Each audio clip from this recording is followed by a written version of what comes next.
देश बदल रहा है और देश के बदलाव में जो डिजिटल इंफ्रास्ट्रक्चर है वो बहुत महत्वपूर्ण हो गया। सॉफ्टवेयर बेस पे, एआई बेस पे सब इंटीग्रेटेड हो रहे हैं। मुझे लगता है इस तरह के कालखंड में सावधानी बरतनी चाहिए और बहुत तेजी से काम करना चाहिए। ऑटोमेशन पे गवर्नेंस को जाना चाहिए। डीग नगर परिषद प्रशासन की ओर से समस्त क्षेत्रवासियों को 15 अगस्त स्वाधीनता दिवस की हार्दिक बधाई एवं शुभकामनाएं। केंद्र एवं राज्य सरकार की जन कल्याणकारी योजनाओं का समय पर लाभ लें। निवेदन आयुक्त नगर परिषद डीग। स्वाधीनता दिवस के इस पावन अवसर पर आइए मिलकर बनाए सशक्त और विकसित राजस्थान। शहरों और गांवों के विकास के लिए जल, आवास, शिक्षा, स्वास्थ्य, सड़क, महिला सशक्तिकरण, कौशल विकास और रोजगार जैसी जन कल्याणकारी योजनाएं बदल रही है हर जीवन की तस्वीर। योजनाएं अनेक, लक्ष्य एक, समृद्ध गांव, सशक्त शहर और विकसित राजस्थान। 15 अगस्त की हार्दिक शुभकामनाएं। उदयपुर से भाजपा सांसद मन्नालाल रावत को जोधपुर जिला निर्वाचन अधिकारी की ओर से ऐसा नोटिस मिला जिसने सरकारी सिस्टम की कार्यप्रणाली पर ही सवाल खड़े कर दिए। वजह है सांसद बनने के करीब 2 साल बाद भी सरकारी रिकॉर्ड में उनका नाम जोधपुर जिले के कर्मचारी की सूची में दर्ज होना। दरअसल लोकसभा चुनाव 2024 से पहले मन्नालाल रावत परिवहन विभाग में एडिशनल कमिश्नर के पद पर तैनात थे और जोधपुर में भी सेवाएं दे चुके हैं।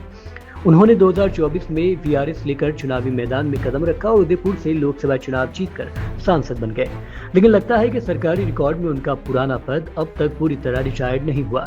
जोधपुर जिला परिषद के सीईओ और निर्वाचन विंग के कार्मिक प्रकोष्ठ प्रभारी अधिकारी आशीष कुमार मिश्रा के कार्यालय में 13 अगस्त की शाम सांसद रावत को नोटिस जारी किया गया। नोटिस में उनके कार्यालय में काम करने वाले कर्मचारियों की जानकारी मांगी गई और उसे सरकारी पोर्टल पर 14 अगस्त दोपहर 3 बजे तक अपडेट करने के निर्देश दिए गए। खास बात यह है कि नोटिस में चेतावनी दी गई कि अगर निर्धारित समय पर जानकारी अपडेट नहीं की गई तो इसे लोक प्रतिनिधित्व अधिनियम की धारा 134 के तहत अपराध माना जा सकता है और कार्रवाई का प्रावधान है। नोटिस मिलने के बाद सांसद मन्नालाल रावत ने सरकारी सिस्टम पर हैरान जताई। सवाल यह है कि जो अधिकारी 2024 में वीआरएस लेकर सांसद बन चुके हैं उनका नाम 2026 में भी सरकारी कर्मचारियों की सूची में आखिर कैसे मौजूद है। चुनावी ड्यूटी का नोटिस सांसद को मिला है, लेकिन असली सवाल अब उस सिस्टम से है जिसने सांसद को 2 साल बाद भी सरकारी कर्मचारी समझ लिया है। देश बदल रहा है और देश के बदलाव में जो डिजिटल इंफ्रास्ट्रक्चर है वो बहुत महत्वपूर्ण हो गया। सॉफ्टवेयर बेस पे, एआई बेस पे सब इंटीग्रेटेड हो रहे हैं। मुझे लगता है इस तरह के कालखंड में सावधानी बरतनी चाहिए और बहुत तेजी से काम करना चाहिए। ऑटोमेशन पे गवर्नेंस को जाना चाहिए। जहाँ कहीं भी कमी है मुझे लगता है कि वो एक कोई व्यक्ति होगा, कोई एक दफ्तर होगा जिसने कम काम किया होगा, उसको करना चाहिए। और जितने भी जो डिस्ट्रिक्ट ऑफिसर्स हैं उनकी जिम्मेदारी बनती है, डीडीओज को भी बनती है और जो कोऑर्डिनेट कर रहे हैं वो भी सामान्य सिद्धांतों को ध्यान में रखना चाहिए, तो शायद बहुत तेज़ी से हो।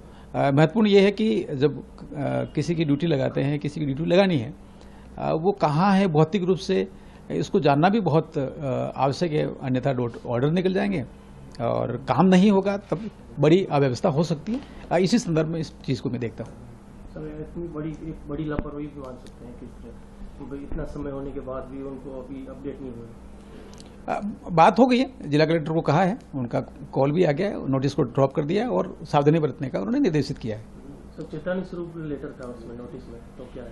मुझे लगता है मैकेनाइज्ड भाषा होती है और कि हाँ व्यवस्था ऐसे ही चलती है और चुनाव जैसा जो काम होता है बहुत महत्वपूर्ण होता है, इस बात का तो हमें आभास है। लेकिन जो डेटाज हैं वो अपडेट होना चाहिए, ये आग्रह है। जिन्होंने नोटिस भेजा उनसे आपकी कोई बात वगैरह हुई सर, किस तरह से क्या? देखिए वो तो सरकारी आदमी जब बात करता है तो मुझे लगता है वो केवल अपनी कुर्सी, अपना काम, अपना पेन, अपना दायित्व तो उसी पर बंधा रहता है।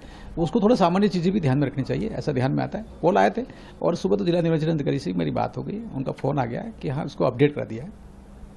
खड़ी समस्या हो गई, खड़ी समस्या बड़ी भारी हो गई है, खाड़े टूट गई है तो वो उधर ध्यान नहीं आता था। गल्फ में एक बड़ी बात होती है, अर्ली नॉलेज जो है वो इतना विदेश नीति पर राहुल गांधी ने जो मिक्री की उन्होंने, तो आप क्या देख रहे हैं? ये विदेश नीति का आशय है कि हाँ हम भारत के जो मूल्य हैं, भारत की अपनी व्यवस्था है, अभी तक की जो लिगेसी है उसको ध्यान में रखें और ऐसे में जो हमारी डिप्लोमेसी के बहुत सुस्पष्ट बिंदु हैं उनको ध्यान रखना। सूचिता इसमें सबसे महत्वपूर्ण है। इन मर्यादाओं को यदि हम ध्यान में रखकर बात करेंगे तो अच्छा होगा। मिलता है राहुल गांधी जी ने यहाँ पर मर्यादा तोड़ी है, ये उनको इस बात के लिए उनको माफ़ी मांगनी चाहिए। और जिस प्रकार की टिप्पणी माननीय प्रधानमंत्री जी और इटली के माननीय प्रधानमंत्री जी के बारे में की, ये ठीक नहीं किया।